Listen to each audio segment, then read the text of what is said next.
Consuelo para el alma en tiempos difíciles, y muy difíciles, podríamos decir, porque no hace falta ni poner las noticias, es que se me viene a la mente que si las catástrofes naturales, que si las guerras, que si el aumento de precio, del coste de los alimentos y de productos de primera necesidad, que si para nosotros, vamos a decir, dentro de un grupo de economía media, nos está costando más, pues que serán aquellos más necesitados, que si estamos pensando también en ellos, también muchas veces podríamos decir necesitamos consuelo o saber qué hacer en estos aspectos. Va enfocada la conferencia a varios aspectos, uno de ellos es cómo autoaplicarlo a nosotros mismos. Vamos a mirar un poco egoístamente, vamos a mirar pues como en el avión que está en una emergencia y caen las mascarillas. ¿A quién se le pone primero la mascarilla? ¿Al niño que está a tu lado o a uno mismo? Muchos dirán al niño, ¿verdad?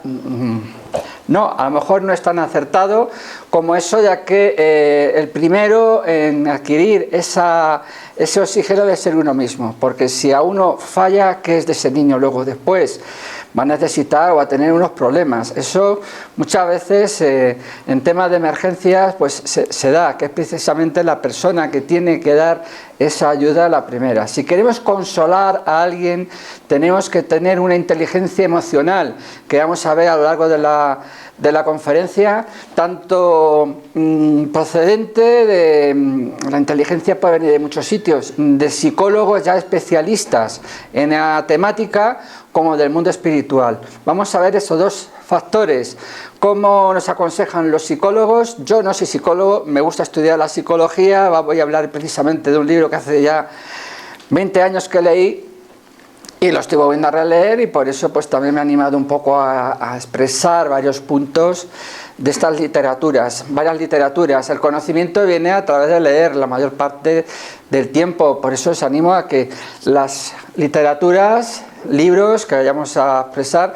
no es con el ánimo de vender, ni mucho menos, pero a mí me ayudaron en su momento y quiero expresar este deseo para ustedes, los que quieran aprender más acerca de estas temáticas. Es notorio el aumento de casos de violencia de género, violencia callejera, apuñalamientos entre menores, ya sean por ajuste de cuentas, por otros motivos, ¿verdad?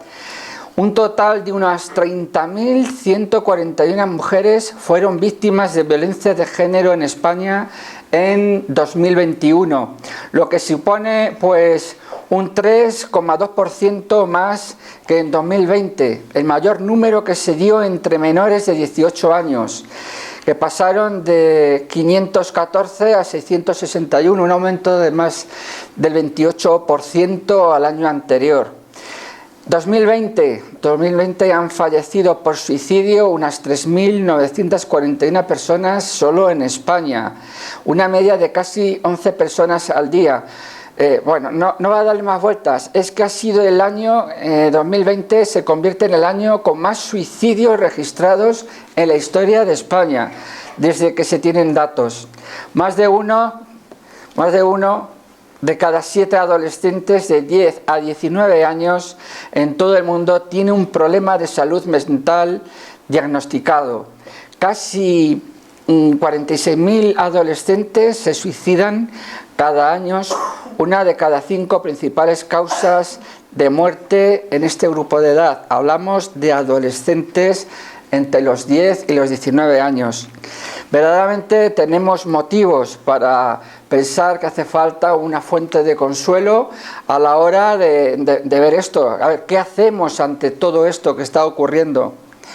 Hay más, ya si nos vamos fuera de España, el Hospital Central de Nueva York ha hecho un estudio en el cual los médicos tienen la tasa de suicidio más alta que cualquier otra profesión y cualquier otro grupo, llegando a ser más del doble que en la población general. Hablamos de los médicos, aquellas personas que están velando por nuestra salud mental, física, en todos los sentidos. Bueno, no hace falta explicar las labores de un médico, ¿verdad?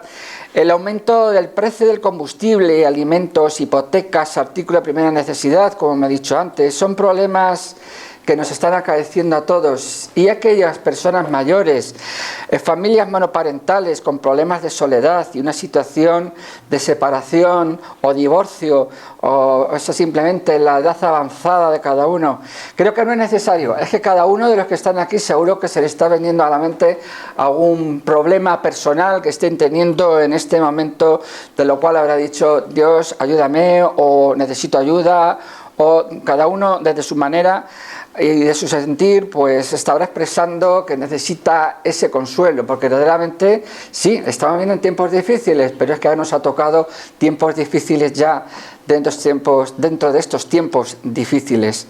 No voy a poner más trágico, porque al final esto se va a convertir más en un problema y lo que la idea es que tenemos es que no sea un problema, poder solucionar estos problemas, no de salud mental, porque estos corresponden a los profesionales, pero sí ver unas ciertas pautas que podemos tener para mejorar nuestra salud mental de alguna manera.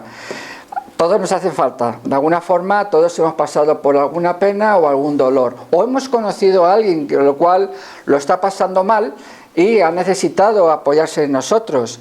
Ante esta situación global hay que cuidar la salud mental, evidentemente.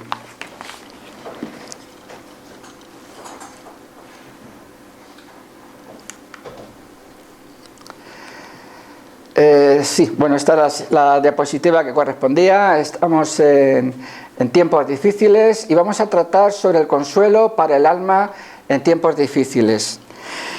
No lo he dicho anteriormente, lo digo ahora, gracias al equipo de grabación, a Tony y Mindalia, por haber asistido en esta tarde a la grabación. Y bueno, todo esto se agradece, porque también lo que se va a decir aquí va a poder ser extensible a más personas. Bien, seguimos. La salud mental. La salud mental incluye el bienestar emocional, psicológico, social de una persona. También determina cómo un ser humano maneja el estrés, se relaciona con otros y toma decisiones. Vamos a remontarnos a la antigua Grecia. Para entender mejor esto, vamos a examinar, por ejemplo, los procesos mentales. De ellos ya los tenían en cuenta, ya de la época de Aristóteles ya se tenía en cuenta todo esto. Parte de la filosofía va basada en el ser. Vamos a ver luego más un poco etimológicamente todas estas cosas. Vamos a verlo a grosso modo, porque no daría tiempo a mucho más. Aristóteles mostró un escrito sobre la ética Nicómaco. Y dice lo siguiente, está aquí expresado, lo vamos a parafrasear un poquito. Cualquiera puede enfadarse, no es malo, es necesario en muchas ocasiones, pero vamos a ver, cualquiera puede enfadarse y eso es algo muy sencillo, pero enfadarse con la persona adecuada, en el grado exacto, en el momento oportuno, con el propósito justo y del modo correcto. Eso, ciertamente, no resulta tan sencillo. ¿Por qué hablamos de enfados? ¿Por qué hablamos de estos temperamentos? Porque cuando se está pasando mal, pueden surgir. No queremos ser nosotros la fuente de una pena o penas de varias personas por nuestro temperamento, ¿verdad? Por eso estamos tocando el punto de la ética a Nicómaco. Enfadarse con la persona adecuada, eso es el principal causa. O sea, ¿cuántas veces no nos ha ocurrido que llegamos del trabajo y nuestra frustración del trabajo no la hemos pagado en casa? Ahí ya no estaríamos enfadándonos con la persona adecuada. Quizás el problema sigue ahí, porque no hemos enfocado al problema exacto al cual deberíamos haber enfocado. El grado exacto, aquí entraríamos en la proporcionalidad justa. No podemos hacer algo demasiado exagerado para una cosa que quizás no tenga importancia. En vez de arreglar el problema, lo estaríamos empeorando. Propósito justo es en el momento oportuno. Cómo somos capaces de enfadarnos sin que entre en juego motivos egoístas del ego, orgullo, etcétera, o tratamos la justicia del momento a nuestras conveniencias y del modo correcto. Finalmente vemos que sí, cualquiera puede enfadarse, pero finalmente no resulta tan sencillo. En muchas ocasiones podemos caer en la pérdida del control de las emociones debido a nuestra torpeza emocional. Por eso ciertas pautas que vamos a dar aquí, y lo digo porque yo cuando estuve mirando esta información, precisamente esta fue la que estuve viendo ya hace unos 20 años ya, o quizás más, hacer la autorreflexión a uno mismo, porque a lo mejor muchas veces somos nosotros el problema y no nos damos cuenta. Para que todo esto pueda parar y partir, o a partir de que pare, podemos ir mejorando la situación. Se tiene que dar varias condiciones, algunas están de nuestra mano, otras no. Si no hay arreglo, pues mejor dejar las cosas como están, que ya el tiempo muchas veces arregla las cosas. Pero vamos a quedarnos con una pequeña reflexión. Todo esto se debe, que luego vamos a verlo más ampliamente, porque la felicidad no es la tónica de este mundo. Seguimos con la antigua Grecia. Sócrates y Platón también tuvieron que decir mucho al respecto.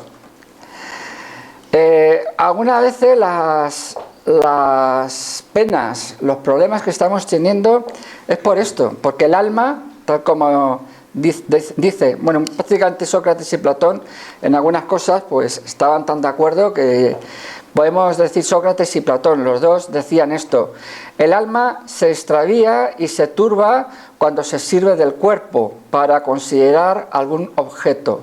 Siente vértigo como si estuviera ebria porque se apega a cosas que por su naturaleza están sujetas al cambio. Por el contrario, cuando contempla su propia esencia, se dirige hacia lo que es puro, eterno e inmortal, y como ésta es la misma naturaleza, permanece allí tanto tiempo como puede. Entonces sus extravíos cesan, porque está unida a lo que es inmutable. Ese estado del alma es lo que se llama sabiduría. Ya lo vine diciendo. Creemos con esta palabra que está en el título de la conferencia, lo que es el alma. Si estamos buscando el consuelo del alma, hay muchos aspectos que debemos de conocer del alma para saber cómo tratarlo. Alma, en griego,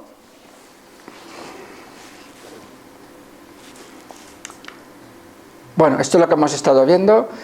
El alma se extravía y se turba cuando se sirve del cuerpo para considerar algún objeto. Estamos hablando de la parte material. Cuando hablamos ya de la parte eterna e inmortal, ya la cosa va cambiando. Lo que hemos visto se ha pasado. Alma viene de lo que es esta palabreja, se leería como psique, y el psique, en el griego koiné, significa alma humana. Y psicología, pues la lógica del alma humana, ¿verdad? Por eso asociamos ya al alma con la psicología de alguna manera, para poder entenderlo de alguna manera y poder poner esas soluciones de inteligencia emocional a nosotros mismos. También podemos enseñárselo a otros para que puedan mejorar en sus vidas.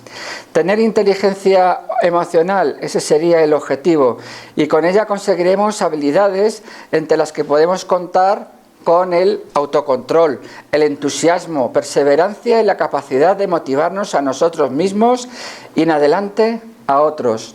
Aquí una de las pautas de las cuales, empleando esta inteligencia emocional, estamos siendo consolados a nosotros mismos. También podemos consolar a otros.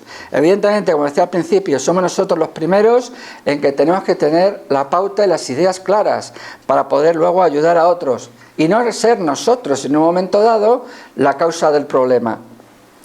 La inteligencia emocional, en los estudios psicológicos, se los entiende más con las siglas IE, es el constructo que se refiere, bueno, esa palabra viene... Sí, bueno, el compendio de capacidades que los individuos podemos reconocer nuestras propias emociones y las de los demás.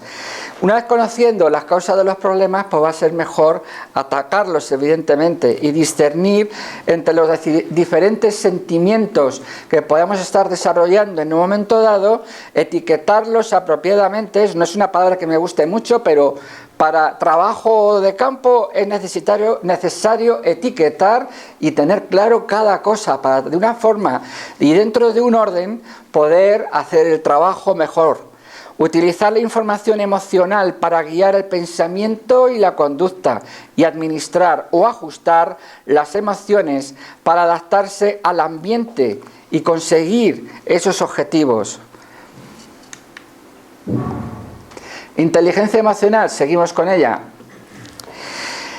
Si queremos ver el origen de nuestros problemas que nos están desarmonizando día a día y están socavando nuestra felicidad y la de los nuestros, podemos ver que se origina mayormente por motivo del egoísmo. El egoísmo nuestro o alguien que está ejerciendo cierto egoísmo, ¿no? Mirando por sus propios intereses, y eso pues no nos parece justo, ¿verdad? El egoísmo está generalizado, incluso está ocasionando situaciones violentas, peleas, disputas, incluso guerras, afectando en general la vida colectiva de la humanidad. Cuestiones de las que no habría lugar en un mundo más humilde y más sencillo y con más empatía. Para poder poner nuestro granito de arena hemos de trabajar primero en nosotros mismos, no esperando que sean otros los que solucionen el problema y mediante la entera humanidad tenga esto en cuenta y trabaje en ello, pues ya habremos conseguido gran parte de la solución del problema. Esto luego se hace exponencial hacia todos y esperemos que esa rueda de soluciones puedan ir empezando poco a poco y se extienda a todos lo antes posible. El autoconocimiento es muy importante también, de alguna manera, ya que es ahí donde podemos adquirir sabiduría. Si no tenemos conocimiento, no podemos tener sabiduría, que es esa demostración o práctica de aquello que ya conocemos de forma eficaz. Pasaríamos a trabajar el autocontrol, la empatía, escuchando más y hablando menos. Atento porque tenemos 2 oídos para escuchar más y hablar la mitad, vamos a decir. Si recordamos esto, pues ya tenemos una regla de 3, y de alguna forma, pues callando, pues se pueden solucionar muchos problemas. Así entramos en ira, ¿verdad? Es casi la mayoría de las ocasiones, cuando estos conflictos se ocasionan por falta de comunicación, debemos escuchar más y hablar menos. Con esto estaríamos trabajando la ética a Nicómaco de Aristóteles que hemos mencionado antes. Así que la filosofía también, hablamos de otra filosofía que está más ligada a este centro, doctrina de filosofía o doctrina espírita, tenemos el principio de causa y efecto, ¿verdad? Vamos a agregar un elemento más a la ecuación: acción y reacción, causa y efecto. Esto es primordial a la hora de considerar nuestras acciones y más cuando las emociones entran en juego. Lo voy a repetir porque como se utilizan palabras muy similares para que nos quedemos con la idea. Primordial a la hora de considerar nuestras acciones y más cuando las emociones entran en juego. A la ecuación acción y reacción vamos a agregarle un nuevo elemento, como hemos dicho, que es la emoción. Tenemos la emoción y dependiendo cómo sea la emoción, si es buena o es mala, tanto si es buena como si es mala, va a crear una acción y ante esa acción una reacción. Por eso, si procuramos tener las emociones buenas, encauzadas y sabias, la acción y la posterior reacción pues va a ser mejor, a la cual si lo estamos haciendo de forma ala, a ver, que yo también quiero, ¿no? Y entremos ya en nuestra discusión al ámbito personal. Recordemos, primero se va a dar esa emoción, luego vamos a actuar con eso que estamos sintiendo y a lo que estemos haciendo vamos a recibir una reacción, evidentemente, y es así. Controlamos la aritmética a partir de que controlamos nuestras emociones. Me refiero a esta aritmética de emoción, acción y reacción. Y controlamos también nuestras emociones, pues estaremos solucionando, evitando gran parte del problema, evidentemente. Y esto se va a ir generalizando, porque si de alguna forma hay alguien que está tomando la pauta de nosotros, porque lo estemos haciendo bien, no hace falta incluso decirle nada, estaríamos predicando con el ejemplo, ¿verdad? Yo no sirve de nada que yo os diga aquí a vosotros, hay que ser buenos, y yo mañana me peleo con María Jesús, o con... No, porque estáis diciendo, no se está correspondiendo a lo que está diciendo, evidentemente. Seguimos hablando sobre estas emociones, ¿verdad? Resumiendo un poquito, a grandes rasgos, las emociones a controlar serían, por ejemplo, hablamos de las emociones, para que sean buenas, controlar el enojo, el miedo, la tristeza, el desagrado o esos desengaños con una respectiva frustración. Pues todos esos son sentimientos que van a afectar a lo que vayamos a hacer y a la reacción. Evidentemente, yo me he encontrado muchas veces, y seguro que vosotros también, con que hemos recibido una reacción terrible de parte de alguien y hemos dicho, pero madre mía, ¿pero por qué me ha hecho esto? Pero no estamos recordando que la acción la hemos cometido nosotros y quizás ha sido peor lo que hayamos hecho nosotros, pero eso no lo vemos, vemos la reacción que han tenido contra nosotros. Sobran palabras. Yo creo que teniendo esto en cuenta estaríamos alcanzando un poquito esta mencionada inteligencia emocional. Hay sentimientos también que son neutros. Los sentimientos neutros son pues la sorpresa, anda, puede ser una sorpresa buena, puede ser una sorpresa mala. Debemos de también darnos cuenta que esas emociones pueden activar o desencadenar el resultado de los otros componentes de la ecuación, ¿verdad? Disponemos de armas para esto, de unas energías muy potentes. Incluso se nos llega a decir en alguna ocasión que una de ellas es la más potente de todo el universo. ¿Para qué queremos más? ¿Cómo se llama esa energía? Amor. El amor, efectivamente. El amor y la felicidad. La felicidad hay que buscar un poco, porque la felicidad en sí no es algo que fácilmente vayamos a encontrar en este mundo, en este sistema, en esta sociedad actual en la que vivimos todo el mundo. Pero no quiere decir que no exista, hay atisbos. Esos atisbos tendremos nosotros de alguna manera que crearlos o buscarlos y aplicarlos. Al lidiar con esto hemos de tener en cuenta que hay que utilizar la mente y el corazón. Esto es importante, acordaros, mente y corazón. Ahí hay dos inteligencias que vamos a ver. Evidentemente, la del corazón es la emocional.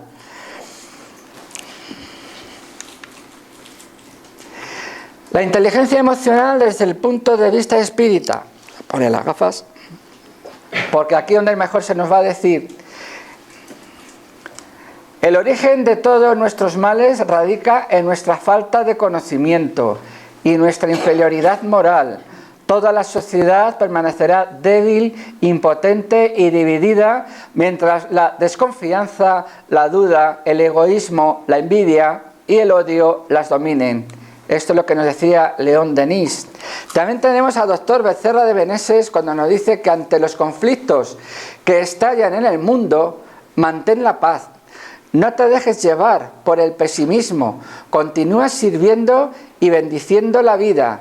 El bien siempre triunfa. Y qué oportuno para los tiempos en que estamos viviendo estas palabras del doctor Becerra de Meneses. Son espíritus, si acaso no lo conocéis, ya desencarnados, que del mundo espiritual nos están dando estos consejos. Vamos a ver un poquito cómo funcionan las emociones. Y esta es la parte de la conferencia más difícil un poco de explicar. La he resumido ya un montón y de alguna forma a ver si puedo haceros llegar la idea, que es la siguiente. ¿Cómo funcionan las emociones? Pues bueno, a ver, las emociones se producen todas en el cerebro, tanto la mental como la de la emoción, aunque luego la emoción se asocia más al corazón, ¿verdad? Pero bueno, de aquí ya Vamos a ver un poquito cómo funcionan todas en general. Primero, tenemos los sensores que detectan el peligro o algo bueno, la comida o, bueno, aquello que sea necesario, señales de peligro si estamos conduciendo, etcétera, ¿no? Son los ojos, lo principal. Todo lo que vaya a ocurrir lo vamos a percibir con los ojos, también con el oído, pero casi son los ojos los que más actúan. Esa información va a pasar a este sistema cerebral que va a funcionar más o menos de la siguiente manera. Creo que voy a dejar el bosquejo a un lado y lo voy a explicar como más o menos lo vengo entendiendo, porque muchas palabras técnicas de donde he obtenido la información. Con los ojos vemos, y lo que vemos pasa, si no me equivoco, a esta parte de aquí que se llama el córtex visual. Vemos y va al córtex visual. Y del córtex visual pasa a la amígdala. Aquí ya está señalado que esta es la amígdala. La amígdala es una fuente de memoria en la cual que instintivamente casi vamos a actuar. O sea, la amígdala está, dependiendo de lo que sea, salir corriendo, hacer frente para defensa, lo que sea. O simplemente el día a día, viene una curva, vamos a girar, la amígdala nos lo está diciendo porque me ha visto la señal de que hay una curva, ¿verdad? Vale, pero es que a veces que esto no funciona así. No funciona así porque de alguna forma vemos el peligro, automáticamente pasa la información al tálamo. A ver dónde tenemos el tálamo. Este tálamo e hipotálamo. Bueno, es uno de estos elementos que hay por aquí. Pasa al tálamo y luego al córtex visual. Habitualmente hace eso. Vista al tálamo, que es uno de estos elementos, y luego del tálamo al córtex visual. Vamos a poner que ese sea el circuito. Yo lo entiendo más por circuitos, por venir de la época de la tecnología, ¿no? Es que finalmente es un circuito eléctrico. Todo va por impulsos eléctricos. Aquí una señal visual que ya va asociada a que hay que hacer algo para evitar o para atraer, depende. Si es un peligro, para evitarlo, evidentemente. Luego del córtex visual pasa a la amígdala, que es quien toma de alguna forma la decisión de lo que hay que hacer o lo que no hay que hacer y desde dónde se toman las decisiones. Pero hay ocasiones que el grado de emergencia es tan grande que el cerebro toma atajos. Toma un atajo y ese proceso de datos pasa la información directamente, hemos dicho, desde el tálamo, que no acabo de localizar, es uno de esos puntos, directamente a la amígdala, sin pasar por el córtex visual. ¿No lo hemos visto? Pues hemos reaccionado. No sabemos cómo ha sido eso. Hemos tenido un secuestro mental, podríamos llamarlo, no mental, perdón, un secuestro emocional. Hemos actuado por inercia, hemos actuado por reflejo. Seguro que nos vienen a la mente esas reacciones de enajenaciones mentales como resultados trágicos, los cuales pueden magnificarse cuando se dan en mentes humanas poco desarrolladas o mentes enfermas que no procesan los sentimientos y la información de forma lógica e incoherente. Está la enajenación. Hay veces que están producidos por alguna sustancia que se ha tomado. Este sistema funciona, pero no de la forma adecuada. No quiere decir que porque haya pasado directamente del tálamo a la amígdala sea malo, porque quizás eso en un momento dado nos ha salvado la vida. Pero sí ha hecho que personas que no controlan bien este sistema de su cerebro y de sus emociones, igual han matado a alguien. Y no en defensa propia, sino por un arrebato. Por eso es importante, yendo a los extremos, el por qué tener esa inteligencia emocional y conocer cómo funcionan las emociones en nuestro cerebro. No voy a extenderme más. Luego voy a pasar la información de donde ha sido la fuente de donde ha escrito esta información, porque está a fácil alcance de todos. De alguna forma vemos que, sí, bueno, aquí mismo, cómo se procesan las emociones. El conocer cómo se procesan esas emociones nos ayuda a poder gestionarlas mejor o tratar de gestionarlas. Hemos hablado del cerebro emocional y el del cerebro, pues, lógico, vamos a decir de alguna forma. Siempre se asocia con el corazón. Si anteriormente en uno de los escritos que hemos leído, Una curiosidad de Becerra de Meneses o el otro, o el de León Denis, clavaba del corazón, que la gente no tiene en cuenta lo que les está dictando el corazón. Esto es importante, esa es la inteligencia emocional. La otra es ya la inteligencia, por decirlo así, más lógica, más mental. Importante las dos, evidentemente, pero en muchas decisiones conviene tener en cuenta qué es lo que nos está diciendo el corazón.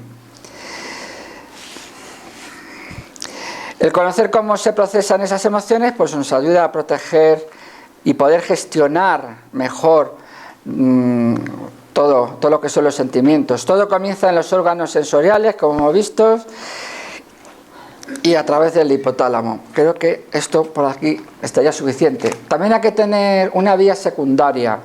Algunos casos en el que el tálamo se envía señal a la amígdala y la amígdala emite una respuesta o señal antes que se han registrado en el neocórtex. Ya también estamos hablando de otra parte. Esto ocurre cuando hay señales de alarma por miedo a algo o en situaciones de emergencia, y esto hace que o nos quedemos en pánico estático o en una avalancha. En una avalancha, cuando entra ese proceso mental, cuando hay mucha gente, vemos que también puede ser trágico. Y si se hace de forma ordenada, por ejemplo, evacuando en estado de emergencia un estadio porque haya habido una amenaza de bomba o haya habido un incendio, y si se ha programado bien los protocolos de evacuación y se llevan a cabo, pues estamos utilizando ahí una inteligencia emocional para poder salvar la vida a otros. No mueran por ese incendio, no mueran por esa amenaza de bomba, que aunque solamente sea una amenaza, puede traer muertos por una avalancha. Y si se evacúa el estadio de la forma más adecuada, pues hemos evitado incluso la pérdida de vidas. Se está metiendo a la mente un montón de cosas, ¿no? Por ejemplo, una amenaza de bomba que hubo hace unos años en el Santiago Bernabéu, por ejemplo, ¿no? Eso fue... Ahí, por ejemplo, nosotros que estudiamos estas cosas, una referencia que hemos tenido a la hora de poder utilizar la inteligencia emocional de las personas, ¿no? Es decir, salir corriendo que hay una bomba. Eso es lo último que se debe de hacer, por ejemplo, ¿no? El atajo que toma esta señal el tálamo a la amígdala deja completamente de lado al neocórtex. De alguna forma, todas estas acciones crean una memoria del acontecimiento que luego va a ser utilizada posteriormente. Cosa que si luego vamos analizando con el tiempo, podemos crear unas pautas mejores llevadas y podemos controlar mejor las emociones cuando algo similar se nos vuelva a presentar. Sí, aunque no entre en marcha el neocórtex que condiciona, que dice mejor no, ya automáticamente por reflejo nuestras acciones cambian a unas acciones más concretas y más efectivas ante una emergencia. Las emociones ponen en marcha el pensamiento y de forma pues intermitente en algunas veces. Hay un área cerebral encargada luego de modular estas respuestas, como hemos visto, que es la amígdala, y sí, hay unos sistemas de control dentro del cerebro para también poder controlar un poquito que esto no se vaya de madre. De alguna forma esto nos ayuda a que no nos sintamos dolidos fácilmente o nos encolicemos cuando alguien perpetra algún mal contra nosotros. Hay que armonizar las emociones y el pensamiento, utilizar la cabeza y el corazón de igual manera.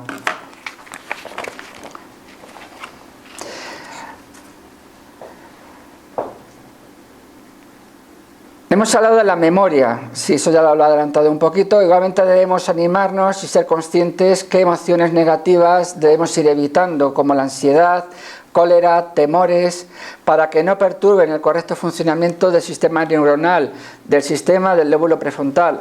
Es muy técnico lo que dice. De forma que pueda ser saboteado por señales negativas y disfunciones de memoria cognitivas. Bueno, vamos al grano. Tenemos este libro que nos lo va a explicar mejor, Daniel Goleman lo va a explicar mejor, con más detalle. En el libro de Inteligencia Emocional casi empieza explicando esto, pues en el principio del libro, en el cual pues es importante poder saber qué es la inteligencia racional y cuál es la inteligencia emocional. La racional la podemos adquirir en las universidades, en las escuelas, etcétera. La emocional nos tocará cultivarla a nosotros mismos. Nos ayudará a perseverar en nuestros empeños, en la motivación emocional, mejorará nuestros estados de ánimos y tendremos mayor control de los impulsos, más empatía y confianza en los demás. Así que merece la pena verlo. Y leerlo, porque Nimo Goleman dijo que hasta los tontos pueden beneficiarse de la inteligencia emocional para alcanzar una posición laboral privilegiada. O sea, que no hace falta ser superdotado si queremos ser más inteligentes emocionalmente.